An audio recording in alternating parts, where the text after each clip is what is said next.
बिस्मिल्लाहिर्रहमानिर्रहीम। अस्सलाम वालेकुम डियर स्टूडेंट्स। फर्स्ट चैप्टर है, इसके शॉर्ट क्वेश्चंस हैं तो मुख्तसर मशकी सवालात हैं। फर्स्ट क्वेश्चन है कि रिवर्सिबल रिएक्शंस क्या हैं, इनके चंद खसूसियात बयान करें। तो स्टूडेंट्स, जिस तरह से आपको पता है कि रिवर्सिबल है यानी कि रिवर्स आना, तो रिवर्सिबल रिएक्शंस वो हैं जिनमें प्रोडक्ट्स दोबारा मिलकर रिएक्टेंट्स बनाते हैं यानी कि रिवर्स आ जाते हैं। इस वजह से इनको रिवर्सिबल रिएक्शन कहा जाता है। और रिवर्सिबल रिएक्शंस की चंद खसूसियात भी हमने बतानी है। तो रिवर्सिबल रिएक्शंस कभी तकमील तक नहीं पहुंच पाते, क्योंकि ये हम ऑलरेडी सीख चुके हैं कि इसमें रिएक्टेंट्स मिलकर प्रोडक्ट्स बनाते हैं, प्रोडक्ट्स दोबारा रिएक्टेंट्स में तब्दील हो जाते हैं और यही सिलसिला चलता रहता है। तो कभी ये रिएक्शंस मुकम्मल नहीं होते। ये दोनों अतराफ फॉरवर्ड और रिवर्स में वाक़या होते हैं। इन्हें रिएक्टेंट्स और प्रोडक्ट्स के दरमियान दो तीरों से जाहिर किया जाता है। तो ये स्टूडेंट्स हमारे पास रिवर्सिबल रिएक्शंस की तारीफ़ भी हो गई और इनकी चंद खसूसियात भी हमने बता दी। अच्छा, नेक्स्ट क्वेश्चन है दूसरा, केमिकल इक्विलिब्रियम की हालत बयान करें। जब फॉरवर्ड रिएक्शन और रिवर्स रिएक्शन का रेट बराबर हो जाता है जबकि रिएक्शन करने वाले मिक्सचर के अज्जा की मिकदार कांस्टेंट रहती है, तो ये हालत केमिकल इक्विलिब्रियम की हालत कहलाती है। सो स्टूडेंट्स, केमिकल इक्विलिब्रियम में क्या होता है, फॉरवर्ड और रिवर्स रिएक्शन का रेट एक दूसरे के बराबर हो जाता है तो रिएक्टेंट्स और प्रोडक्ट्स की जो मिकदार है वो कांस्टेंट रहती है, वो तब्दील नहीं होती। जितने रिएक्टेंट्स होते हैं उतने ही रहते हैं, जितने प्रोडक्ट्स हैं वो भी उतने ही रहते हैं, कम या ज़्यादा नहीं होते। तो इस हालत को हम केमिकल इक्विलिब्रियम की हालत कहते हैं। अच्छा, नेक्स्ट थर्ड क्वेश्चन है, रिवर्सिबल रिएक्शन की खसूसियात बयान करें। अब ये स्टूडेंट्स वैसे क्वेश्चन हो तो गया है, फर्स्ट क्वेश्चन में हमने यही देखा था, ये आप देख सकते हैं ऊपर, ये आप ऊपर देख सकते हैं कि रिवर्सिबल रिएक्शन की खसूसियात हमने ऑलरेडी कर ली हैं, ठीक है। तो पता नहीं क्यों ये उर्दू मीडियम में उन्होंने 2 दफ़ा क्वेश्चन पूछा हुआ है और इंग्लिश मीडियम की बुक्स में ये जो फर्स्ट क्वेश्चन है ये इरिवर्सिबल रिएक्शन है और ये रिवर्सिबल है।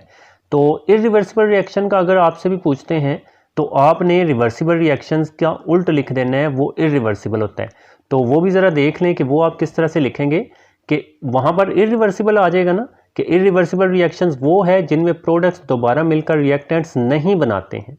तो इरिवर्सिबल में प्रोडक्ट्स दोबारा रिएक्टेंट्स में तब्दील नहीं होते और इरिवर्सिबल रिएक्शंस तकमील तक पहुंच पाते हैं या तकमील तक पहुंच जाते हैं, ठीक है। और इरिवर्सिबल रिएक्शन सिर्फ फॉरवर्ड सिमत में ही वाक़या होते हैं, एक तरफ ही हो सकते हैं, वो रिवर्स नहीं आ सकते और उन्हें रिएक्टेंट्स और प्रोडक्ट्स के दरमियान एक तीर से जाहिर किया जाता है।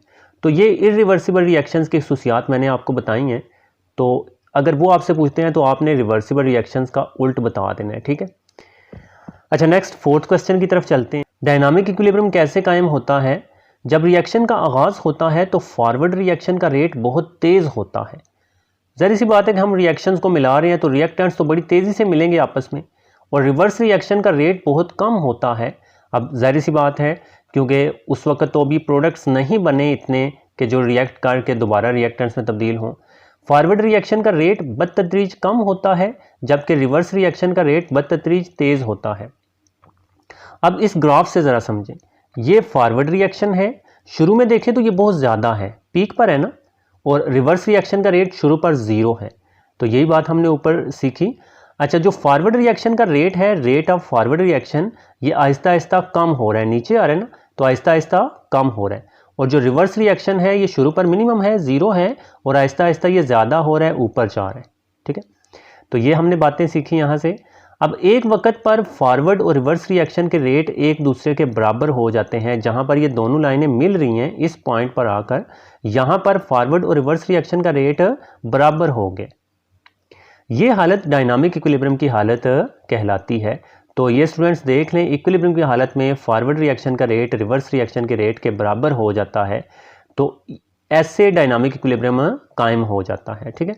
तो ये ग्राफ ही है, ये ग्राफ आप अच्छी तरह से समझ लें तो ये क्वेश्चन कोई मुश्किल नहीं है। दोबारा ज़रा देखें, शुरू में फॉरवर्ड रिएक्शन का रेट बहुत ज़्यादा होता है, रिवर्स रिएक्शन का रेट कम होता है, फॉरवर्ड रिएक्शन का रेट आहिस्ता आहिस्ता या बतदरीज कम होता है और रिवर्स रिएक्शन का रेट बतदरीज ज़्यादा होता है, और एक वक्त आता है जब ये दोनों बराबर हो जाते हैं। इस हालत को हम डायनामिक इक्विलिब्रियम की हालत कहते हैं। तो डायनामिक इक्विलिब्रियम यहाँ कायम हो जाता है। अच्छा जी, तो फिफ्थ क्वेश्चन है कि इक्विलिब्रियम की हालत में रिएक्शन क्यों नहीं रुकता? तो इक्विलिब्रियम की हालत में जितने रिएक्टेंट्स प्रोडक्ट्स बनाते हैं उसी वक्त उतने ही प्रोडक्ट्स दोबारा रिएक्टेंट्स में तब्दील हो जाते हैं और ये सिलसिला कभी नहीं रुकता। तो ये तो हमें पता है कि इक्विलिब्रियम की हालत में फॉरवर्ड और रिवर्स रिएक्शन का रेट बराबर होता है। सो जितने रिएक्टेंट्स प्रोडक्ट्स में तब्दील हो रहे हैं उतने ही प्रोडक्ट्स दोबारा रिएक्टेंट्स में तब्दील हो जाते हैं। तो बस इक्विलिब्रियम की हालत में रिएक्शन दोनों अतराफ बैक वक्त बराबर रेट पर जारी रहता है, यानी कि एक ही वक्त में दोनों अतराफ बराबर रेट पर रिएक्शन होता रहता है। रिएक्टेंट्स प्रोडक्ट्स में, उसी वक्त प्रोडक्ट्स रिएक्टेंट्स में आ जाते हैं और ये सिलसिला कभी नहीं रुकता, ये सिलसिला हमेशा चलता रहता है। तो छठे क्वेश्चन में है कि इक्विलिब्रियम किसी भी तरीके से क्यों हासिल किया जा सकता है? क्योंकि रिएक्शन फॉरवर्ड और रिवर्स दोनों सिमतों में वकूअ पज़ीर हो सकता है। जब रिएक्शन प्रोडक्ट से शुरू किया जाता है तो ये रिवर्स सिमत में वाक़या होता है और इक्विलिब्रियम हासिल कर लेता है। इसी तरह जब रिएक्शन रिएक्टेंट से शुरू किया जाता है तो ये फॉरवर्ड सिमत में वाक़या होता है और इक्विलिब्रियम हासिल कर लेता है। सो हम किसी तरह से भी शुरू करके इक्विलिब्रियम को हासिल कर सकते हैं, चाहे हम बाएं से दाएं शुरू करें यानी कि रिएक्टेंट से प्रोडक्ट्स, या दाएं से बाएं यानी कि प्रोडक्ट से रिएक्टेंट्स की तरफ। क्योंकि जो इक्विलिब्रियम की कंडीशन होती है वो सिर्फ रिवर्सिबल रिएक्शंस में ही इक्विलिब्रियम हो सकता है, और रिवर्सिबल रिएक्शंस में जो रिएक्शन होता है वो फॉरवर्ड और रिवर्स दोनों सिमतों में वकूअ पज़ीर हो सकता है। तो जब रिएक्शन प्रोडक्ट से शुरू किया जाता है तो वो रिवर्स डायरेक्शन में जाता है इक्विलिब्रियम हासिल करने के लिए और हासिल कर लेता है, और जब रिएक्टेंट से शुरू किया जाता है तो वो फॉरवर्ड सिमत में जाता है और इक्विलिब्रियम हासिल कर लेता है। अच्छा, नेक्स्ट 7वां क्वेश्चन है, एक्टिव मास और रिएक्शन के रेट में क्या ताल्लुक है? तो किसी रिएक्शन का रेट रिएक्ट करने वाली अशिया के एक्टिव मासेस के हासिल ज़रब के डायरेक्टली प्रोपोर्शनल होता है। अब स्टूडेंट्स, ये तो आपने लॉ ऑफ मास सेक्शन में भी तारीफ पढ़ी होगी कि जो रिएक्शन का रेट है वो रिएक्ट करने वाली अशिया के एक्टिव मासेस के हासिल ज़रब के डायरेक्टली प्रोपोर्शनल होता है। यानी कि ये ए और बी दो अशिया हैं, ये इनके एक्टिव मासेस हैं जो कि हम स्क्वायर ब्रैकेट से जाहिर करते हैं। तो जो फॉरवर्ड रिएक्शन का रेट है वो बाएं से दाएं तरफ ही होगा ना, तो rate of forward is directly proportional to the product of concentrations of A and B. तो बस एक्टिव मासेस के ज़्यादा होने से रिएक्शन का रेट भी ज़्यादा होगा और इनकी कमी से रिएक्शन का रेट भी कम हो जाएगा। सो ये स्टूडेंट्स बिल्कुल इजी सा क्वेश्चन है कि एक्टिव मास और रिएक्शन के रेट में डायरेक्टली प्रोपोर्शनल या डायरेक्टली रिलेशन होता है। अगर एक्टिव मास ज़्यादा होगा तो रिएक्शन का रेट भी ज़्यादा होगा, और अगर एक्टिव मास कम होगा तो रिएक्शन का रेट भी कम होगा, एक दूसरे के डायरेक्टली प्रोपोर्शनल है। नेक्स्ट 8वां क्वेश्चन है स्टूडेंट्स, नाइट्रोजन और हाइड्रोजन से अमोनिया बनने के लिए इक्विलिब्रियम कांस्टेंट की एक्सप्रेशन हमने लिखनी है। तो सबसे पहले स्टूडेंट्स ये वाली जो नाइट्रोजन और हाइड्रोजन आपस में रिएक्ट करते हैं, अमोनिया बनाते हैं, तो ये इक्वेशन आपको ज़ुबानी याद रखनी है, ज़ुबानी समझना है इसको कि ये किस तरह से रिएक्शन करके क्या चीज़ बनती है। तो सबसे पहले नाइट्रोजन का फार्मूला N2 होता है, हाइड्रोजन का H2 होता है, इन दोनों को कंबाइन करेंगे, इन दोनों का रिएक्शन होगा तो NH3 जो कि अमोनिया का फार्मूला होता है वो बन गया।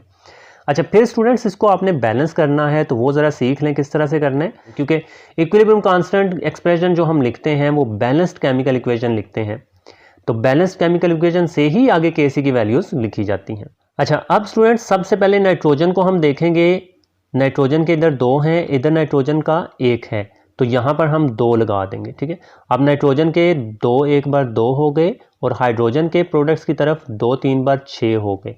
अब इधर भी 6 होने चाहिए हाइड्रोजन के, तो यहाँ पर हम 3 लगा देंगे, 3 2 बार 6 हो गए, तो ये बैलेंस हो गई है। अब इधर देख लें, इधर नाइट्रोजन के 2 हैं, इधर भी 2 नाइट्रोजन के हैं, और इधर हाइड्रोजन के 2 3 बार 6 थे, इधर भी 3 2 बार 6 हो गए।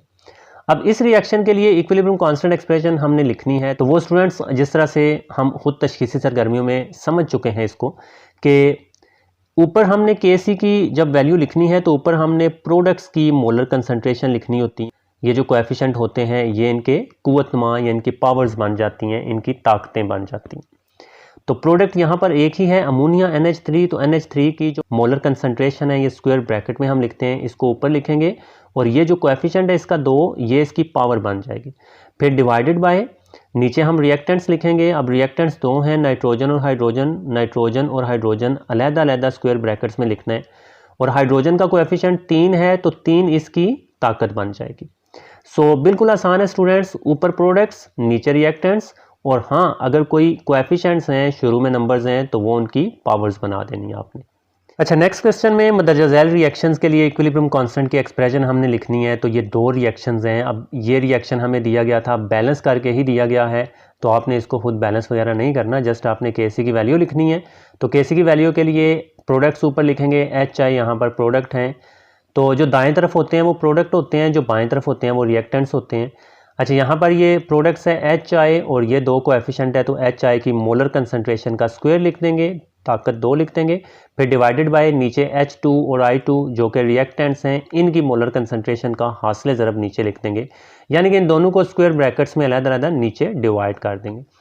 इसी तरह से इधर आएँ तो इधर मीथेन है और वाटर है, ये दोनों प्रोडक्ट्स हैं, तो इनको हम ऊपर लिखेंगे।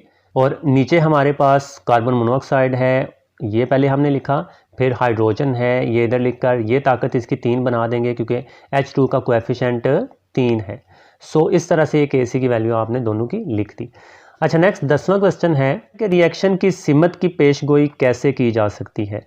सो हम ये देखना चाहते हैं कि रिएक्शन फॉरवर्ड है, रिवर्स है, यानी कि आगे की सिमत में है या पीछे की सिमत में है या इक्विलिब्रियम तक पहुंच चुका है। तो किसी खास वक्त पर रिएक्टेंट्स और प्रोडक्ट्स के नमूने लेकर इनकी कंसंट्रेशंस मालूम की जाती है। ठीक है, तो जिस वक्त हम रिएक्शन की सिमत मालूम करना चाहते हैं उसी वक्त पर हम रिएक्टेंट्स और प्रोडक्ट्स के नमूने लेकर उनकी कंसंट्रेशंस मालूम करेंगे। जब इन कंसंट्रेशंस को इक्विलिब्रियम कांस्टेंट मसावात में दर्ज किया जाता है तो रिएक्शन कोशेंट QC की वैल्यू हासिल होती है। किसी खास वक्त पर जो कंसंट्रेशन है जो कि इक्विलिब्रियम पर नहीं होती, ठीक है, वो लेकर इक्विलिब्रियम कांस्टेंट Kc की जो हमने ऊपर ये मसावातें वगैरह अखज़ की हैं इनमें पुट करके जो वैल्यू हम हासिल करते हैं उसे हम रिएक्शन कोशेंट QC की वैल्यू कहते हैं। तो ये QC की डेफिनेशन भी आ सकती है, ये भी आप तैयार कर लीजिएगा। अब QC की वैल्यू ठीक है हमें मिल गई। अब QC और Kc की वैल्यूज़ का मुआजना करके रिएक्शन की सिमत की पेशगोई की जा सकती है। जी हाँ, तो Kc की वैल्यूज़ हमें पता होती हैं, QC के हम इस तरह से फाइंड कर लेते हैं। फिर अगर QC Kc से कम है, स्टूडेंट्स ये आपको पता है ना, ये स्मॉलर दैन होता है, ठीक है, कम है। तो अगर QC की वैल्यू Kc से कम है तो रिएक्शन बाएं से दाएं आगे की सिमत वाक़या हो रहा होता है, फिर रिएक्शन बाएं से दाएं आगे जाता है। और अगर QC की वैल्यू बड़ी है Kc से तो रिएक्शन दाएं से बाएं पीछे की जानब वाक़या हो रहा होता है। अच्छा, अब यहाँ पर देखें QC की वैल्यू कम है ना Kc से, तो QC ने अभी Kc तक पहुँचना है, ठीक है, तो रिएक्शन बाएं से दाएं आगे होगा ना क्योंकि Kc तक पहुँचना है।